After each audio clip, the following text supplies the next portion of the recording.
Bonjour tout le monde, j'espère que vous allez bien. Je vous retrouve pour vous parler de cette nouvelle lune en balance.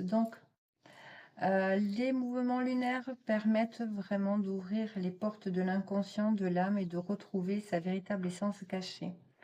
Cette notion d'ouverture de porte, de serrure, on peut la retrouver dans la croix de Han qui amène à d'autres compréhensions complémentaires.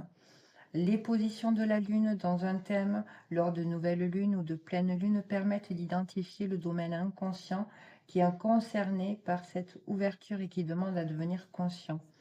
Sixième sens, sixième chakra, troisième œil concerne la façon de penser et de voir les choses. C'est aussi la porte du subconscient. Le troisième, le troisième œil, en lien avec la glande pinéale ou épiphyse, qui, en regardant bien, laisse apercevoir l'œil d'Horus.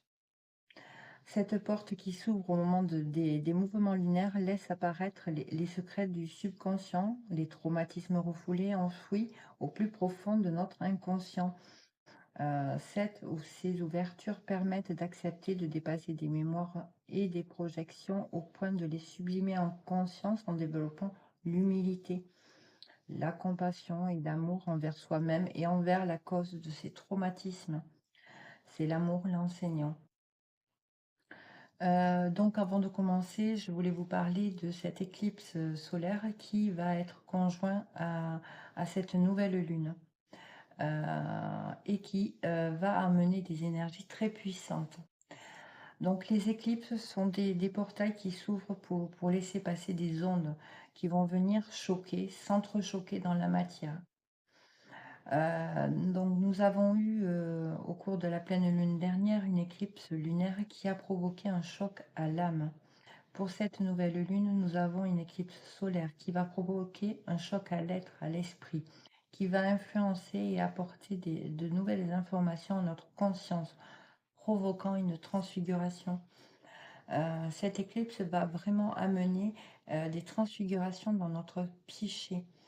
De plus, elle vient libérer des espaces mémoriels pour pouvoir engendrer de nouveaux codes, de nouvelles informations nécessaires à notre évolution.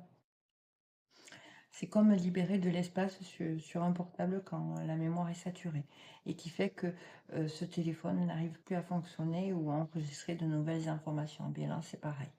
Et donc, ce qui va permettre euh, cet état de fait, ça va être la puissance de ces éclipses. Donc, nouvelle lune. Donc, les nouvelles lunes sont des moments où la lune et le soleil sont conjoints. Cette conjonction, pardon, relie fortement les principes masculins et féminins entre conscient et inconscient dans la psyché. C'est la recherche d'une intimité fusionnelle entre notre masculin et notre féminin qui peut parfois impacter négativement notre objectivité. Les nouvelles lunes nous rendent émotifs et subjectifs. Elles peuvent nous porter à vouloir être le centre du monde également. Là, nous pouvons voir que la lune se trouve avant le soleil dans le ciel astral, signifiant que leur relation entre masculin et féminin est encore en devenir et qu'un cycle est en train de se terminer. Cette conjonction se veut plus subjective et moins dynamique. Donc, nouvelle lune en balance en maison 6. C'est la quête de l'équilibre entre quotidien, travail, service rendu, y compris à soi-même, et la gestion de ses responsabilités. Les relations, qu'elles soient pro, amicales ou perso, seront au centre de cette nouvelle lune. Il sera question ici de dépasser la problématique du regard de l'autre, des jugements, la peur que sa réputation soit impactée pour incarner ce changement dans la matière au travers de l'être que nous sommes en train de devenir. Sortir de l'apparence ou l'apparat des dépendances et des attachements. Donc, je vais prendre, donc j'ai pris le triangle des énergies physiques et matérielles qui vont être en lien direct avec ce que on peut vivre dans la matière. Donc, il est composé de 3 planètes, dont Vénus qui est en Scorpion en maison 6. Donc le Scorpion, c'est je crois. Vénus, c'est j'aime. Donc là, c'est un peu j'attire ce en quoi je crois, ce que j'aime. Et inversement, je suis attirée par ce en quoi je crois et ce que j'aime. Que ce soit dans le cercle vaste du relationnel, donc pro, amical, amoureux, etc. ou autre.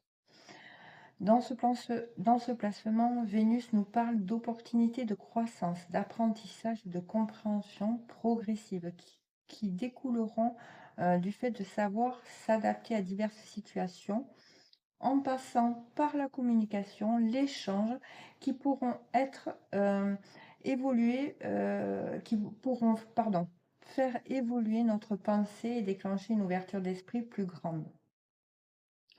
Combattre, agir, ainsi que des efforts d'action seront nécessaires pour s'affirmer. Le défi sera de pouvoir, de savoir se connecter à l'autre sans s'illusionner, imaginer ou idéaliser l'autre, voyez. Comprendre que les visions différentes ne sont pas incompatibles entre elles, bien au contraire, elles peuvent être très enrichissantes et complémentaires. Elles nous font grandir sur le parcours de la vie et nous permettent d'élargir notre ouverture d'esprit. La conscience de ce que nous vivons également. Encore est-il nécessaire de faire preuve de sagesse en l'écoutant. Elle nous ouvre à d'autres possibilités. Elle brise les chaînes qui nous retiennent prisonniers de notre ego et de notre mental inférieur. Il y a également des énergies de potentialité à saisir pour créer à partir de deux oppositions et s'apercevoir qu'elles peuvent être complémentaires.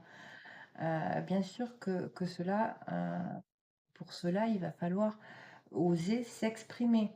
Et là, on retrouve aussi en résonance les parcours sacrés. Voyez.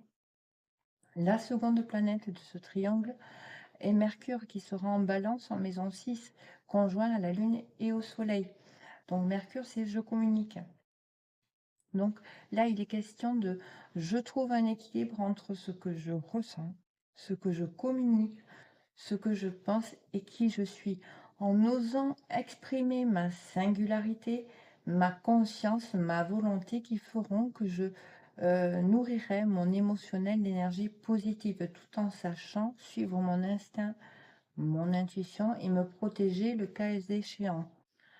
Savoir ou apprendre à s'individualiser en affirmant sa personnalité, ses convictions et se libérer de blocages qui font que l'on ne soit que l'on ne se soit jamais trop mis à nu, hein, et assumer qui l'on était. Dans cette position, nous pouvons être amenés à rencontrer des circonstances extérieures bloquantes, voire frustrantes, qui vont nous pousser à reconnaître nos limites et à les poser en prenant conscience du conflit interne et invisible qui se joue à l'intérieur de nous et qui fait obstacle à l'affirmation de nous-mêmes à l'extérieur. Et peut-être même que vous pourrez vous apercevoir que vous avez pu laisser passer des choses, vous avez pu laisser dépasser certaines limites à certaines personnes. Poser des limites permet de dire à l'autre ou aux autres comment nous traiter. Donc là, il va être question de savoir quelles sont vos limites, quelles sont les limites que vous avez posées. Et si elles ne sont pas respectées, c'est possiblement qu'elles n'ont pas été bien posées. Je vous rappelle que nous avons du pouvoir que sur nous-mêmes. Nous avons du pouvoir que sur nous-mêmes. En nous transformant intérieurement, nous allons transformer ce que nous pouvons vivre à l'extérieur. Hein. Donc être dans c'est l'autre, il ou elle est comme ça, c'est un positionnement de victime. Vous n'êtes pas une victime. Ou alors, si, mais vous êtes victime de vous-même, car vous avez oublié que vous aviez beaucoup de pouvoir en vous et qu'il est nécessaire de poser ses limites. Sortir des dépendances, c'est également sortir de la victimisation. nous aurons des opportunités de nous révéler à l'extérieur, d'ouvrir notre cœur, de partager nos valeurs et de nous relier à l'autre, aux autres, en dépassant les blocages de l'expression de soi, pour construire dans la stabilité en privilégiant l'échange, la communication, pour vraiment sortir d'un inconfort qui peut se traduire par le fait d'être mal à l'aise avec certaines personnes, dans certaines situations, ou être dans le déni, le refoulement, qui peuvent amener à elles-mêmes de l'énervement, des désagréments, voire une culpabilité sourde et inconsciente. Voyez. Donc la troisième planète de ce triangle, on va retrouver Mars qui sera en Cancer en maison 3. Mars, c'est j'agis. Le Cancer, c'est je protège. Et la maison 3, c'est la maison du mental, de la communication, des échanges et de l'expression de soi. Le rapport entre frères et sœurs, au sens large, frères et sœurs, bien sûr, hein, parce que nous sommes tous frères et sœurs. Donc là, il y a une notion de s'être enfermé dans je me protège en ne disant pas, en ne partageant pas qui je suis réellement, de peur de ne pas plus être autant aimé, apprécié, de peur de la réaction de l'autre, qui nous font donner des excuses bidons, excusez-moi. Donc, allez, je vais tout garder pour moi, voyez. Quand je dis que les excuses sont bidons, c'est que derrière, il faut aller plus loin que ces excuses. Il faut regarder s'il n'y a pas des peurs et des blocages qui se cachent derrière, car eux sont bien réels. Mais si vous ne vous permettez pas de les percevoir en sortant de ces excuses et en vous questionnant sincèrement, vous ne pourrez pas entendre ces peurs, les désamorcer, les dépasser, voir ce qu'elles ont à vous dire, et vous retrouver dans la situation où c'est que plus rien ne rentre et plus rien ne sort. Voyez, tout acte, toute parole, toute pensée a une incidence sur ce que nous pouvons vivre. Et là, il est question de sortir de cette surprotection en assumant et en prenant ses responsabilités de qui nous sommes vraiment, au risque de se voir surréagir par protection si on ne se sent pas émotionnellement respecté, entendu, écouté, qui peut en découler des poussées égocentriques, d'orgueil devant l'impuissance à s'affirmer, à être compris, entendu. Et alors, vous pouvez vivre des répétitions de plus en plus désagréables. Voyez. Donc, dans ce placement, nous aurons des facilitations à agir tout de même dans l'optique de s'affirmer sans avoir recours à la force. Et s'affirmer ne veut pas dire s'imposer. Donc, des épreuves quand même pourront se retrouver sur notre chemin au niveau relationnel, pro, amical, amoureux, etc., pour nous amener à dépasser ce qui nous dérange en acceptant les différences de chacun, y compris les nôtres, et trouver une place singulière en s'appuyant sur notre singularité, tout en s'associant avec d'autres personnes. Donc voilà pour ce triangle qui est relié à la matière. Donc on va voir le triangle de la transformation qui permet de voir les influences planétaires qui vont insuffler cette transformation. Donc c'est une transformation des énergies par le feu sacré, c'est une transformation plutôt interne. Et interne et invisible à l'œil nu, voilà. Donc Pluton, donc les trois planètes donc, concernent Pluton, la première planète qui sera en Capricorne en maison 10, qui nous parle d'utiliser notre pouvoir de transformation, d'exercer son pouvoir de renaître pour se réaliser sans être bloqué. Avoir peur pour sa réputation, sa carrière, en lien avec la maison 10 où il se trouve, voyez. Donc je me transforme en choisissant la place que je souhaite, que je désire occuper, et en la prenant cette place, réellement. Donc je saisis les opportunités en agissant sur comment je perçois les choses, comment je m'y connecte pour sortir d'illusions, d'imagination et d'idéalisation.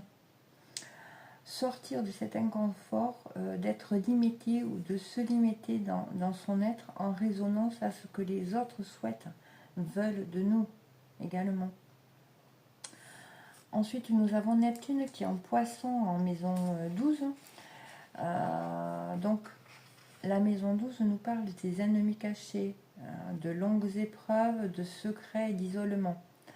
Donc, pour cela, il sera vraiment nécessaire de se reconnecter à sa confiance en soi, à son intuition. On ne vous demande pas de faire, mais d'être. Et là, nous pouvons découvrir que certaines personnes sont avec nous ou autour de nous pour ce que nous pouvons faire pour elles et non pour qui nous sommes réellement. Donc, on a la troisième planète qui est Uranus en Taureau en maison 1. Donc, Uranus, c'est je m'individualise en reconnaissant ma richesse intérieure, ce que je possède à l'intérieur de moi, et je l'affirme sans imposer cette différence par la force.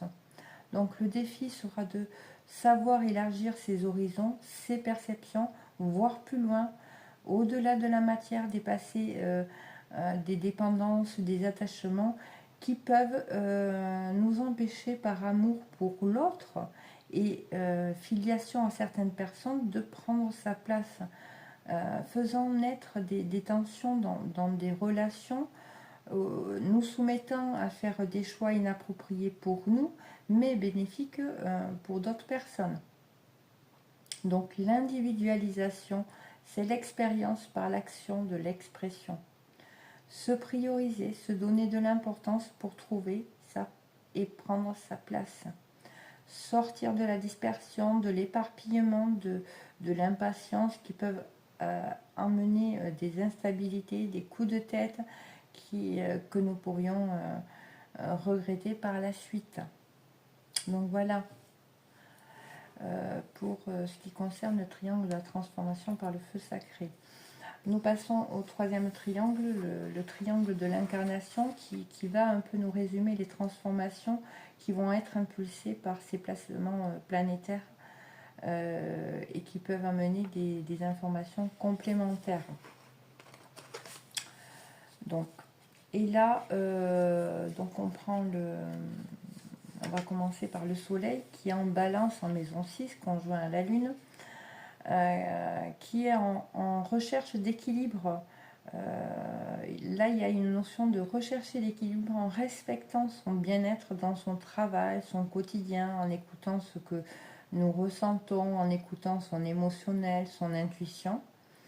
Dépasser les tensions et les conflits venant de circonstances extérieures qui nous révéleront par effet miroir nos conflits internes et invisibles, pour pouvoir les reconnaître, les appréhender et ne pas rester aveugle face à ce qui nous gêne. Le défi va être d'oser se rebeller, se libérer, se révolter dans une juste mesure pour nous permettre de nous individualiser. Il sera vraiment nécessaire de saisir les opportunités, de se révéler, de prendre sa place en utilisant une énergie de cœur, en partageant nos aspirations et nos valeurs. La seconde planète, c'est Lilith en balance en maison 6, qui est en lien avec notre relation au travail, au quotidien, le fait de s'intégrer dans une équipe ou un environnement qui peut être difficile et d'où la difficulté à trouver sa place aussi, au risque d'être complètement asservi ou refuser toute autorité, tout ordre, voyez. Il y a des notions de problèmes d'organisation qui peuvent refaire surface, des notions d'hyper-contrôle ou alors de laisser aller qui vont potentiellement amener des pensées obsessionnelles. Donc il sera nécessaire de réévaluer sa place en société en développant son estime de soi et en sa capacité à aider les autres. Se détacher de problèmes personnels en développant ses facultés d'analyse également. L'image de soi, la perfection, le besoin de l'approbation des autres en éprouvant des difficultés à prendre des décisions en fonction de soi-même est très présente dans cette position et devra être dépassée. L'attachement aux étiquettes sociales, la tendance à juger les autres, à s'attacher aux détails matériels vont devoir être dépassés pour pouvoir faire preuve de plus d'indulgence envers soi-même, mais également envers autrui. Travailler l'harmonie en toutes choses en s'attachant à la recherche du naturel. Revoir son sens des valeurs et de ce qui est réellement de la valeur, de l'importance pour soi-même. Nourrir ainsi, de ce fait, une plus haute estime de soi-même basée sur notre réelle personnalité. On a également le nœud noir qui est embelli en maison 12. Donc le nœud noir embelli en maison 12, c'est plonger dans l'exploration intérieure, la spiritualité et la conscience de soi-même, en se mettant au vert, en prenant des moments de retraite en solitaire, vous voyez. Faire face à ses peurs de n'être rien, si on ne fait rien, au risque de ne pas se sentir exister dans l'inaction. Ça nous parle aussi de l'agitation, de l'énergie que nous déployons à nous rendre utiles jusqu'à la servitude, et étant donné un moyen de ne pas aussi faire face à une sorte de vacuité de l'existence que l'on découvre quand plus personne n'entend rien de nous. Qui sommes-nous quand nous sommes plus rien pour personne? C'est la grande et angoissante question et possiblement une grande frayeur que nous avons du mal à aller voir et comprendre ce qu'elle nous raconte de nous. Donc apprendre à se retrouver seul face à nous-mêmes pour entrer en relation avec cette partie invisible mais bien réelle de la vie, cette partie de l'existence que l'on ressent intensément mais que l'on ne peut ni montrer ni démontrer. Donc développer en nous les moyens d'entrer en contact avec la forme subtile de notre être. Le besoin si intense de faire les choses pour les autres cache bien souvent une peur que rien n'existe au-delà de la forme. Nous sommes bien souvent prisonniers de cette forme-là. Donc voilà pour les énergies au niveau astrologique.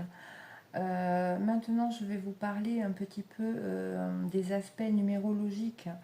On voit que le jour de cette nouvelle lune tombe un mercredi, jour de Mercure. Mercure nous aide à être reconnaissant et compréhensif et à réaliser ce qui nous fait plaisir. Elle est d'un soutien incontestable lorsqu'on part à la recherche de la connaissance noble et de vérité absolue. Découvrir la vérité et avoir accès à des connaissances. Cette nouvelle lune tombe le 2. Donc le 2 nous parle de la porte de la sagesse, du chakra sacré également, de notre enfant intérieur et du discernement. Le 10, donc le mois d'octobre, le 10 est en rapport avec la porte de l'esprit, avec le thymus, avec les ouvertures de conscience, d'unification de soi et du je suis, de ce que nous allons présenter au monde à l'extérieur de nous, qui va impacter notre image sociale, notre réputation, mais également notre contribution sociétale qui pourra découler de notre qui pourra découler de notre mission de vie. Hein, voyez. Donc, vous voyez, les énergies sont présentes également dans les nombres, dans le jour où elle intervient. Et là, on voit qu'elle intervient à 20h49. Donc le 20, par réduction théosophique, on a le 2 qui nous parle d'intuition, d'association, de complémentarité, qui naît bien souvent d'une dualité équilibrée en conciliant des oppositions. des opposés en lien avec ce qui a de la valeur pour nous. Après, nous avons le 4 du 49 qui nous parle d'efforts constants pour construire dans le temps. Et on a également le 9 qui nous parle de l'ouverture d'esprit qui amène un bilan sur ce qui nous est étranger, inconnu à notre psyché. Et également dans cette heure, quand on fait la somme de ces nombres, on retrouve deux dettes karmiques. Donc la première dette karmique pardon, et la dette 13 qui est sous l'effigie de la carte de la mort, donc la mort et la renaissance, qui nous parle de communication, d'expression négative, de dispersion, d'éparpillement au niveau de la structure et du travail.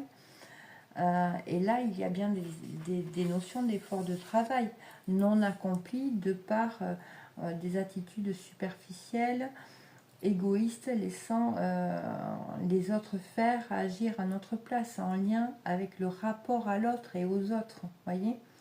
Et il y a dans cette lettre un certain laxisme dans la façon de s'exprimer. Il y a un manque d'implication sous-jacente pour une démarche constructive. Donc, vous voyez, cette dette, elle est très parlante. Après vous avoir détaillé, on peut retrouver des similitudes. Comme quoi, vous voyez, il y a plein d'informations disponibles au travers des noms, mais au travers des placements, il y en a tout plein. La seconde dette qu'on peut voir, c'est la dette 15, qui nous parle de passion dévorante, de plaisir inavoué. Il sera question de respecter les valeurs humaines en se responsabilisant, en respectant l'amour dans une approche harmonieuse et non exhaustive, autoritaire, ou de passion en excès, de mobilité excessive, d'expérimentation à outrance, de l'amour déformé par manque de responsabilité, d'engagement. Elle parle également d'abus de pouvoir, d'abus de liberté au sein de la famille et des proches, usant d'autoritarisme, d'égocentrisme pour dominer ses proches tout en abusant d'une liberté d'action qui leur porte préjudice. Voyez, donc on retrouve quand même ces énergies au travers, comme je vous le disais, de placements et des nombres. Donc voilà, j'espère en tout cas que ce partage d'informations pourra vous permettre de mieux appréhender cette nouvelle lune et d'avoir conscience de ce qui se joue réellement dans la vie de chacun d'entre vous. Voilà, donc n'hésitez pas à commenter, à partager, à liker si le contenu de cette vidéo vous a plu. Je vous fais de gros bisous et je vous dis à bientôt. Bisous.